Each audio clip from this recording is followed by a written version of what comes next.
Myself, Anuranjani K, Assistant Professor from CSE Department. I am going to take the subject Image Processing Technique.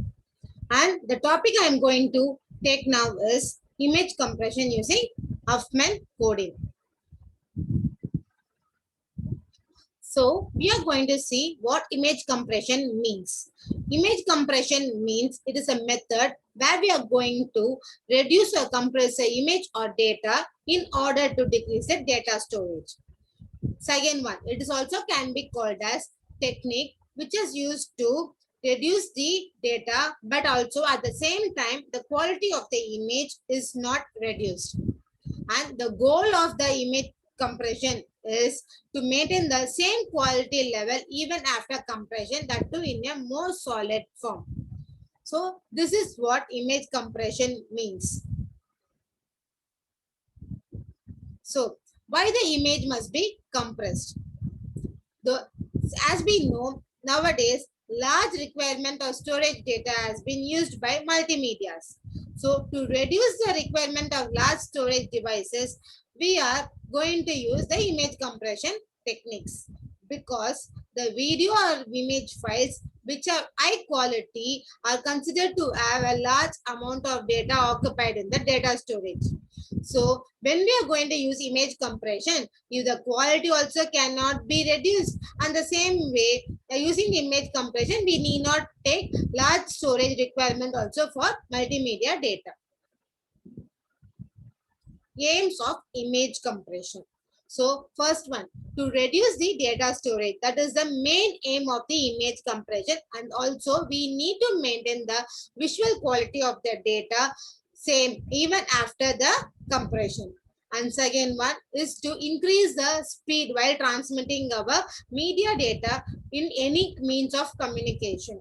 Because when we are going to use large amount of data, those data will be transferred very long manner. So in order to reduce that time, we have to increase the speed of transmission only through image compression when the data is considerably small. Then last one, that is about representing the image in the same quality, but we are going to give it in a very solid form. So what do you mean by data compression? Data compression means it requires the identification and extraction of the sources for the redundancy bits. So we have to reduce the number of bits in your data, and we have to store the data and transmit the data. So only after reducing the number of bits in the data, we will be using for storage and transmission. That is what data compression means. Then there are two main types of data compression. One is said to be as lossless compression, and other one is said to be as lossy compression. So lossless and lossy compression. Lossless means, as the name suggests, it is not going to lose any data while compression or while the process of compression. But whereas in lossy compression, it will be lost a few amount of data during the process of compression. So the lossless compression will be used in certain fields where the data are considered to be essential. So fields like database records, spreadsheets, or word processing files will be used for lossless compression. Whereas the graphic media images or certain audio or video, when you are going to send, then it is used for lossy compression. This is a general image compression model. So first we are going to consider the image as a matrix block, that is 8 cross 8 matrix block, and it is considered as the source image data. So from source image data, it will be moving to the DCT based encoder. So DCT based encoder consists of three parts, that is FDCT, quantizer, and entropy encoder. Then we'll be having table specification for the quantizer and entropy encoder input. And through this, we'll be achieving the compressed data. The DCT is nothing but their discrete cosine transform. Discrete cosine transform is mainly helpful for compressing the data without any loss and without any loss of quality of the data. So same way, when we are going to get back the compressed data, we'll be using the DCT encoder, decoder. The encoder is used for to compress the data. The decoder is used to rectify the compressed data or reconstruct the compressed data. So for instead of quantizer, we'll be using the dequantizer in the decoder, and also the entropy decoder will be used. This is image compression encoder alone. So first one we consider as the color component. The color component can be like RBG color component. So the main colors are red, blue, and green, and this will be considered for the color component. The next part is about image transformation. As I said, 8x8, that is a DTT transform is going to be used. And next part is image quantization. Image quantization means it's a scalar uniform quantization. So in the quantization table will be included in the matrix format for the image quantization. From the image quantization, the image is transferred for entropy encoding. In the entropy encoding, it goes for zigzag reordering or difference encoding. So zigzag reordering will be going into Huffman coding, and from the Huffman coding, it goes to the Huffman table. And the same way from the difference encoding, it goes to the Huffman coding, and from the DC Huffman table. And top one is called as the AC Huffman table. And both the Huffman coding will be given to the bit stream to do the compression image. This is considered as the block transform coding system. So an image is divided into 8x8 matrix pixels and for overlapping blocks. Each block is transferred by the transform function, which is called as the DCT. As I already said, this is called as the cosine transform, and this transform is used because there is no lossless of data, and also the quality of the image is also achieved. So the compression is achieved during the quantization of the transform coefficients. So input image is a M cross N matrix, which is also called as 8x8 matrix. So it constructs the sub images. Then it forwards the transform, and then only it leads to the quantizer. So from the quantizer, the image goes inside the symbol encoder. So this is what we saw in the general image compression one, that is called the encoder technique, DCT encoder, and then we'll be getting the compressed image.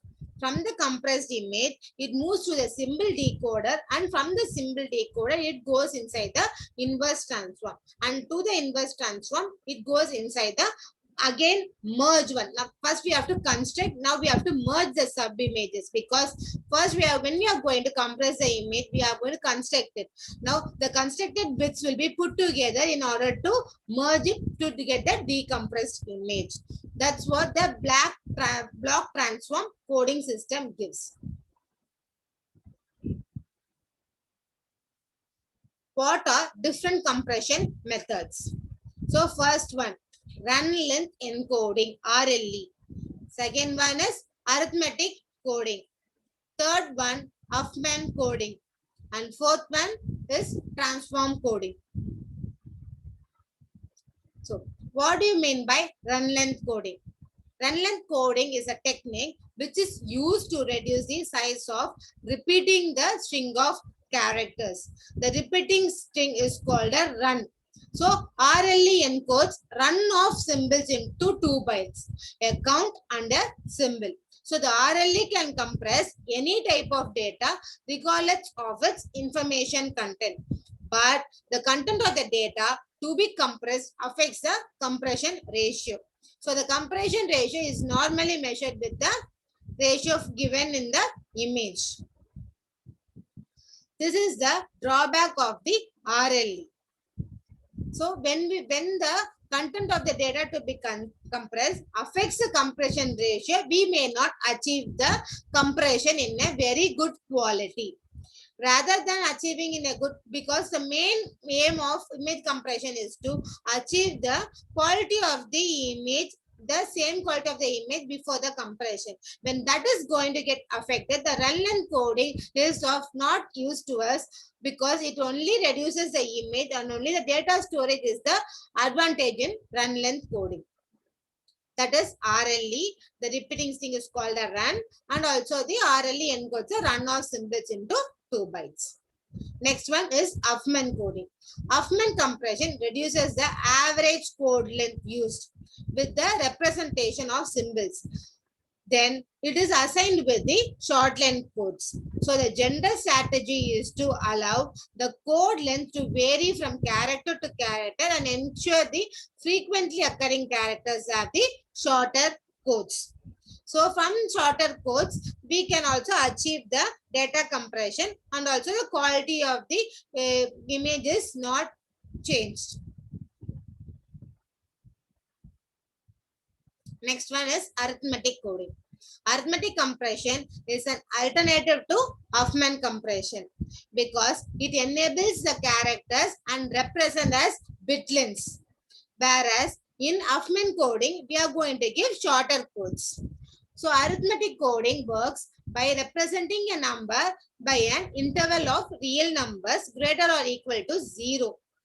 The message becomes longer and the interval needs to represent it because smaller and smaller the number of need to specify it increases. That is why arithmetic coding has not been used in many places. What is transform coding? Transform coding is used to convert a spatial image pixels to transform coefficient values. So the desired effect is that most of the energy in the image will be contained in a few large transform coefficients. In addition, it is likely that the smaller coefficients can be coarsely quantized or deleted. That is, the lossy compression will be coming under the transform coding. So without doing visible damage to reproduce the image, we cannot achieve a image compression in transform coding. Lossless and lossy compression. As we saw before, lossless means the data will not be lost, whereas in lossy compression, the data might get lost. So it is important for both reasons of storage and file transfer to make these files smaller if possible. So loss means where all the information is written, where some information is lost is a lossy compression. The source coding theorem. So we are going to study about Huffman coding. So for studying about the Huffman coding, we need to know about the variable length encoding C for an n-assemble X. So the average length of an encoded symbol will be represented as L of C comma X. So that should satisfy L of C comma X, and also it should be equal to h of x comma h of x plus 1. H of x is nothing but the Huffman coding algorithm which produces optimal symbol codes.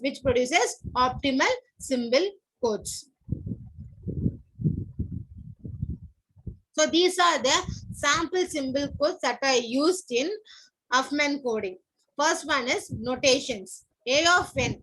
So all strings of length n. A to the power plus all strings of finite length. A of n means all strings will have length n length. That is, we cannot define the specification, but a to the power plus always will give the finite length. So, for example, 0, comma 1 is equal to, we have certain binary numbers to the power 3 means we have 0, 0, 0 till 1, 1, 1. So, 0 to 7. 0, comma 1 to the power plus means 0, comma 1, comma it goes on till the binary code finishes. So, a symbol code C for an n-assemble X is a mapping from A to the suffix X, where X values can be considered as 0, 1 to the power plus. Example. See, for example, we'll be having digits like A to the base X is equal to A, B, C, D. P to the base X is equal to 1 by 2, 1 by 4, 1 by 8 and 1 by 8. So C of A is equal to 1000. So C to the power plus of A, C, D is equal to, these are the values given in the table. A of A to the power I, A, B, C and D. So C of A to the base I, we are having 1000. 0, 1, 0, 0, 0, 0, 1, 0 and 0001, all these binary values. So next L of base I will be 444 because all are 4 bits in range. So for ACD means the A value, the C value and D value are given or combined together and are given as an extended code. This is the example of the Huffman coding. The Huffman coding algorithm. How the Huffman coding has been developed. The Huffman coding will be is invented by David Huffman and his MIT information theory classmates given the choice of a term paper or a final exam. It hit upon the idea of the frequency sorted binary tree, and also it quickly proved this method has been the most efficient method in the image compression algorithms. So the Huffman built the tree from bottom up instead of from the top down. The Huffman coding is said to be that the tree is built from the bottom up and instead of from the top down. So the Huffman coding algorithm, it takes the 2 least possible symbols in the alphabet. The longest code words equal and differing in the last bit. These are the things considered for the Huffman coding to form the tree. Next, combine the 2 symbols into a single symbol and repeat the process until achieving the compressed code. Combine the 2 symbols into a single symbol and repeat the process to achieve the compressed code. The Huffman coding algorithm for image compression. So first step is build a Huffman tree by sorting the histogram successively and combine the 2 bits of the lowest value until 1 bit remains. We have to, if for example, if we are having a many number of bits of code, we have to combine 2 bits of code, and from those 2 bits of code in the tree format, we are going to derive it to the 1 bit code. Second one, the encode the Huffman tree and save the Huffman tree with the coded value. And the third step is encode the residual image got by the Huffman coding, which is derived by the lowest value 1 bit remain.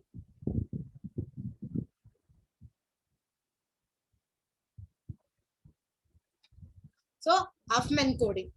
See, in this Huffman coding, they have the gray value. As I said, gray value will be like f of x comma y, whereas the x and y values are always denoted as the gray values.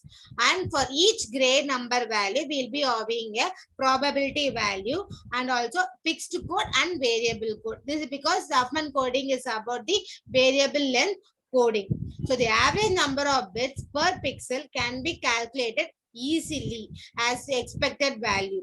So what we are going to do is we are going to multiply the values in the tree format, that is probability into the last gray value.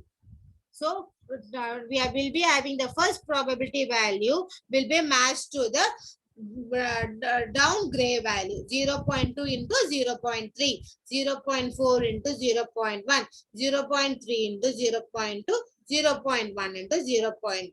So 0 cannot be calculated because it's going to give the answer as 0. So 0 is not taken into account. So we have to multiply all these values and we have to plus the value where it gives a value as 1.9. Now we have Huffman coding equation where summation of L minus 1 to with I equal to 0. P to the suffix I log to the base 2 of Pi. So all these 0.2 values will be given as Pi values. That is a probability values. And the length is like L minus 1, which is a summation of I equal to 0. So we have to find the length also. So they have given us 0.2, 0.4, 0.3 and 0.1 is a 4 length. So I equal to 0 to we have to give it as 4 minus, L is a 4, 4 minus 1. Then finally we'll be getting the answer as 1.8464. So we have to determine the probabilities of each gray value in the image. Form a binary tree by adding the probabilities 2 at a time always. So taking the 2 lowest values. Now we have to assign 0 and 1 arbitrarily to each branch of the tree from its apex. Read the quotes from the top down. Read the quotes from the top down.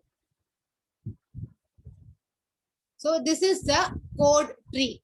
So we said that 0.2, 0.3. So as we said, we are going to form the Huffman code tree is a bottom up approach, and it's not a top down approach. So we are going to go to the trees by bottom. So 0.202 to 0.03, which gives you 0.05. Then 0.05 to 0.06 will give you 0.11. Then from 0.01 plus 0.08 will give you 0.19. 0.19 plus 0.16 will give you 0.135. And 0.2125 and 19 are calculated together in order to form the tree to give the single bit, which gives you 0.40. Now I am going to include 0.35 and plus 0.25, which gives you 0.60, and from 0.60 to 0.40, which gives you a 1 bit finally. So this is the Huffman code tree. As we said, we are going to calculate it from the least 2 values, and then we are going to combine 2 values, and then we are going to give it to the single bit value. So to get the single bit value 1, we have to form the tree accordingly. That's why the 0.21, 0.25 and 0.19 have been combined to give 0.40. And so the finally, again the 0.25 will be taken into account along with 0.35, so that we will be achieving that 1 bit code. This is forming the Huffman code tree. And these are the binary values given for the Huffman code tree. So first 0, 1, again 0, 1. Then again we'll be getting 0, 1, and these are, so 0, 1. So these 0, 1 values will be always having the gray value. So the gray values from 0 to 7 are the values given here, like 0, 0, 1, 0, 0, 1, 1, 1, 0, 1, 1, 0, 1, 1, 1, 0, 1, 1, 1, 1, 0, 1, 1, 1, and 1, 1. So we have to assign the zeros and ones to the branches, or that is the code that we are going to get the variable length code, right? So for getting the variable length code, we have to assign the zeros and ones to the gray values to the branches, how they have formed the digit, because 0.02 to then 0.03 have been combined first, so that the value goes 0, 1, 0 for 0.03 and 0.02. Then again 0.05 to 0.01, 0.11 to 0.0. Then that gives you 0.19. So again 0.19 to 0.10, 0.35 to 0.25. It gives you 0.1 again.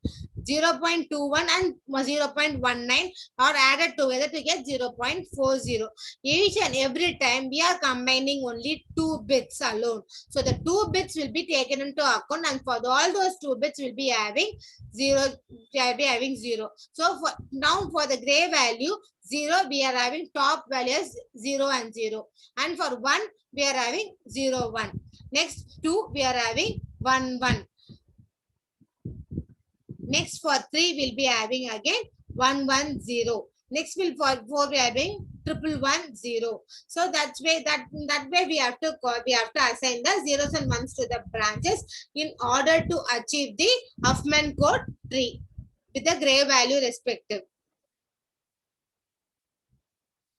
So we have to evaluate the average number of bits per pixel as an expected value. So 0.19 into 2, 0.25 into 2 plus 0.21 into 2 plus 0.16 into 3 Same way, respective with the other values, then we'll be getting the final values. So this is called as the evaluation with respect to the average number of bits per pixel as an expected value. Huffman codes are uniquely decodable. So we can decode it easily. When the ones and zeros are assigned, we can combine the ones and zeros and we can find out the binary values for each ones and zeros for that. So 110 stands for the binary value 3. 110 stands for the binary value 4. 0000 which stands for the binary value 0. 10 for 1, 01 for 2 and 1111 for 5. And this is known as the Huffman coding. The Huffman coding always consists of 2 bits, will be starting from 2 bits. It's also called as the bottom up approach.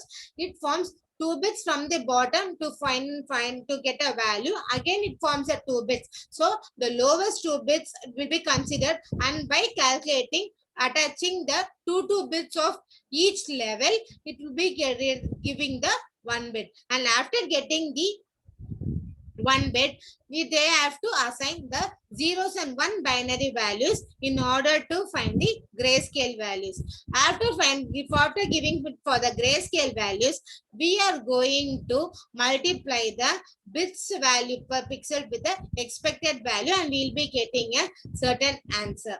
And same way, we are also considering that Huffman codes are uniquely decodable because the binary ones and zeros are very easy to understand. So we can combine the zeros and ones values and we can also get the binary values correspondingly. So in this process of Huffman coding, we are able to compress the image without any loss of bits. And also the image is getting compressed with the lowest bit values, where the first aim has been achieved from the image compression.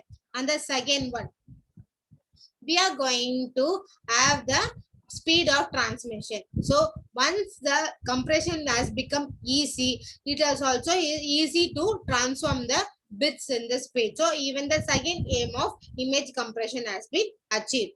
And in the third point, the Huffman codes gives the same image quality in a very solid manner. And also the third point of the image compression has been achieved. So this is why the Huffman coding is used in most of the applications and also it's used in most of the places for compressing the given image in order to achieve the aims and goals of the image compression, like storage data purpose and also the quality of the image.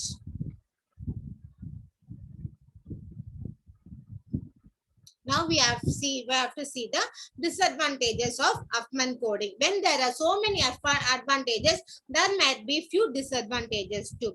So it ensembles the changes, the frequencies, and the probabilities change. The optimal coding changes. Next one, that is example, the text compression symbol frequencies varies with context. Second one, recomputing the Huffman coding by running through the entire file in advance, it's also a question mark in the future. Saving and transmitting the code is a very big deal when we are going to do with the Huffman coding. Does not consider block of symbols. For example, strings underscore OF underscore CH. The next 9 symbols are predictable characters underscore, but bits are used without conveying any new information. So these are some major disadvantages of Huffman coding, because when we are going to use when it is very easy to compress and easy to maintain the quality and also easy to decompress, the same way we have to store all these codes of data. And we also know that the Huffman coding will convert only bit by bit. It consists only 2 bits at a time. So when you are going to use block of symbols, then it is going to be very tough for the Huffman coding to convey the information with the bit string. So that is also considered as the major disadvantages of Huffman coding. So finally, we have very lengths of coding. But in all the coding techniques, we have achieved only we have seen for the storage of data, and also we have looked for the image quality before using a certain technique. Even the rest of the techniques can achieve what is not achieved by Huffman coding, but the major purpose of image compression is achieved by the Huffman coding, and hence it is achieved by the Huffman coding. The Huffman coding is used in many of the places for the image compression technique. It doesn't mean that the run length coding or arithmetic coding or the transformation coding cannot be used. These are also used in the places where it is needed. But in the Huffman coding is used in most of the places because it gives the same image quality, and also it ensures that the data storage also been achieved.